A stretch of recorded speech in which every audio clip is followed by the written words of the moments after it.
नमस्ते, जय गोर्खा।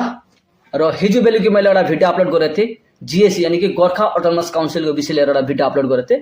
र त्यो भिडियोमा चाहिँ एकजना भाइले कमेन्ट गरेको छ, दाइ तपाईँले भन्नुभएको कुरो चाहिँ एकदमै सही हो, तर के गर्ने, इलेक्सनको टाइम आएपछि चाहिँ हाम्रो गोर्खा जाति मुद्दामा होइन पैसामा बिक्छ भन्ने खालको कुरा राख्नुभएको छ। एकदमै सही कुरा राखेको छ र एकदमै जुन मनको कुरो नै हजुरले राखिदिनु भयो, धन्यवाद छ तपाईँलाई। र यो भिडियो मार्फत म यो भन्न चाहन्छु कि हामी आसाममा बसोबास गर्ने गोर्खा जाति वा हाम्रो गोर्खा समाजमा यो भन्न चाहन्छु कि जुन यो विषयलाई हामीले एकदमै सोच्नु पर्नेछ। यसपालि हामी पैसामा होइन आफ्नो मुद्दामा हामी एकजुट हुनुपर्छ र जसले हाम्रो मुद्दाको विषयलाई लिएर आवाज उठाउँछ त्यो व्यक्तिलाई मात्रै हामी भोट दिनुपर्छ।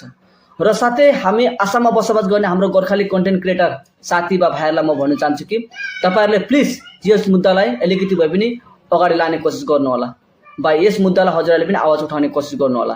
यदि हामी 10-12 जना व्यक्तिले यदि यस मुद्दालाई यदि सोसियल मिडियामा यदि आवाज उठायौँ भने आजको डेटमा भन्दा कुनै पनि पोलिटिकल पार्टी बाध्य हुन्छ, किनकि पोलिटिकल पार्टीलाई जाति होइन, उहाँलाई धर्म होइन, उहाँलाई भोट चाहिएको छ। र हामी आसाममा बसोबास गर्ने गोर्खा जातिको 30-35 लाख भोट हामीसँग छ र हामीसँग त्यति दमले भन्न सक्छौँ कि यदि हामीलाई जिएससी दिएन भने हामी कुनै पनि पार्टीलाई हामी भोट दिनौँ, जसले जिएससीको मुद्दा उठाउँछ त्यसलाई मात्रै भोट दिन्छौँ भनेर हामी आवाज उठाउँछौँ।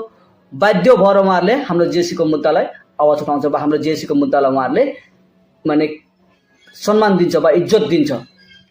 र आजको डेटमा भन्न जाँदाखेरि धेरै हाम्रो पोलिटिकल लिडरहरू छ वा धेरै हाम्रो संस्था सङ्गठन गर्ने हाम्रो नेताहरू आज पोलिटिकल माने दलमा गएर उहाँहरू काम गरिराख्नु भएको छ।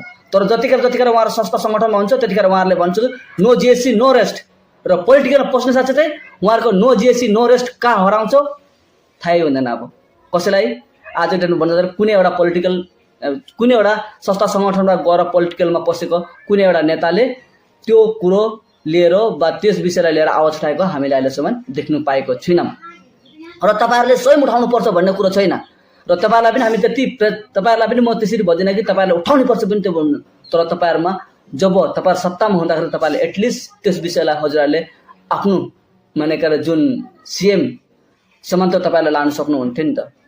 यसपालि चाहिँ म एउटै मात्रै कुरो भन्नु चाहिरहेको छु कि हामी सोसियल मिडियामा जति पनि काम गर्ने भाइहरू हुन्छ, म त सोसियल मिडियामा काम गर्न म एकदम सानो, एकदम मेरोमा आज फलोवर्स पनि छैन, मसँग आज त्यस्तो खालको फ्रेन्ड सर्कल पनि छैन, एकदमै कम्ती मात्रामा मेरो फ्रेन्ड सर्कल वा फलोवर्स भएको म जुन व्यक्ति हो।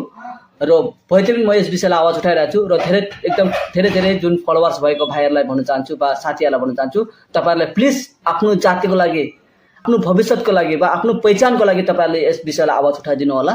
र यदि हामी 10-12 जना